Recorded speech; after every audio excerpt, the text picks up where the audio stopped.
Shalom. What is Zionism? The delegates at the first Zionist Congress in 1897 might have left the conference enthused, inspired, but also confused. Many people appreciate defining their terms, creating an action plan based on the terms and then putting the plan into action. At the first Zionist Congress, the delegates adopted the Basel Program, but never defined Zionism. The Basel Program aimed to establish a publicly and legally assured home in Palestine for Jews. It promoted moving Jewish agriculturists, artisans, and tradesmen to Palestine, create federations of Jews around the world, strengthen the Jewish sense of consciousness, and taking preparatory steps to attain government grants necessary for the Zionist purpose.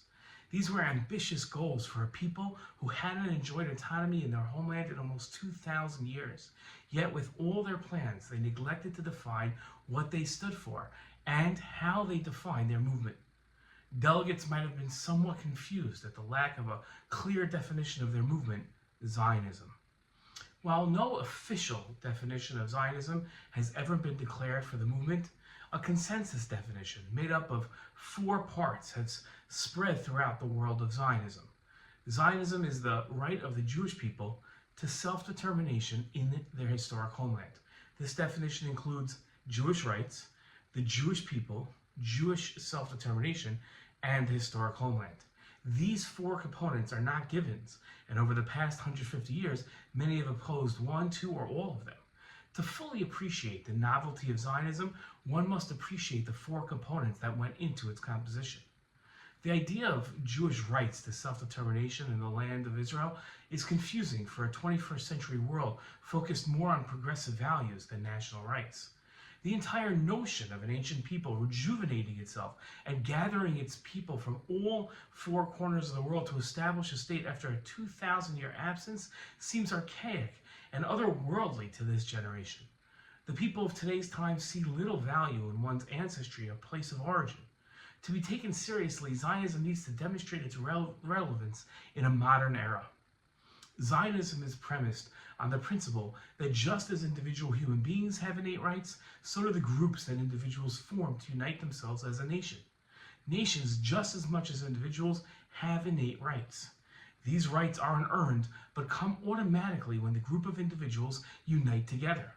These rights are inalienable, and any nation that aims to deny another nation its rights is violating that nation's sovereignty and breaking the expected norms of relations between nations. The Jewish people were a nation long before they were considered a religion. Many people aim to limit Judaism by calling it just a religion and refusing to see Jews as a separate and unique people. A Jew is a Jew irrespective of their adherence to Judaism's principles, laws, and philosophical axioms. The lack of necessity to conform to religious practice while still retaining one's Jewish citizenship demonstrates that Judaism isn't just a religion, but a full nation. Like any other nation of the world, the Jewish people enjoy the inalienable rights afforded to all nations. Now, one of the rights that all nations of the world can expect to exercise is the right of self-determination. Each nation has the right to develop its own aims and objectives without care and concern for how other nations will think of their objections. Most importantly, each nation should have the freedom and independence to exercise their national interests without hindrance of other nations. Even the United Nations, often used as an impediment to freedoms, recognized this right, stating that its purpose was to develop friendly relations among nations based on the respect for the principle of equal rights and self-determination of peoples. If Jews are truly a people, they must have come together at some point, or at least originated in one geographical location. Otherwise, without a central location, what organized them into a nation? That place is the land of Israel. In fact, the Jewish nation was originally called Israelites because they originally came from the land of Israel. To the Jewish nation, Israel isn't a mere place to move to. It's a place they came from.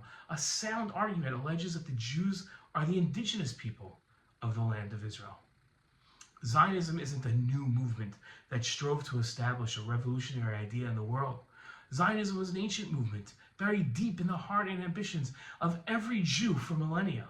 While the world either forgot or worked hard at erasing the Jewish people's nationhood, rights and history in its land, the Jewish people never forgot. Modern political Zionism, a movement started by Theodor Herzl in the late 1800s, aimed to restore the nationhood and rights of the Jewish people, to gather them back to their historic homeland. It achieved its success in 1948 with the establishment of the State of Israel. Shalom.